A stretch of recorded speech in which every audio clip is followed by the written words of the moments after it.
Ողջույն հարգելի հայրենակիցներ, Մոսկվայի Կարմիր հրապարակում տեղի է ունենում ֆաշիզմի դեմ տարած հաղթանակի 80-ամյակին նվիրված զորահանդես, ինչի կապակցությամբ շնորհավորում եմ բոլորիս Ռուսաստանի Դաշնության նախագահի աշխատակազմի կողմից հրավեր էր ստացել մասնակցելու նաև Մայր Հայաստան շարժումը եւ մենք սիրով ընդունել ենք այդ հրավերը։ Ցավով պետք է նշեմ, որ մայիսի 9-ը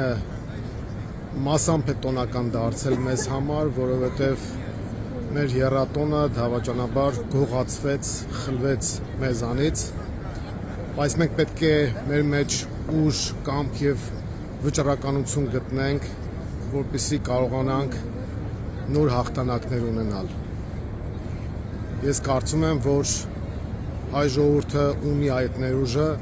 եւ ներքին ու արտաքին նոր ֆաշիզմը հաղթահարելու համար բոլոր հնարավորություններն ունի։ Եվս մեկ անգամ շնորհավորում եմ բոլորիս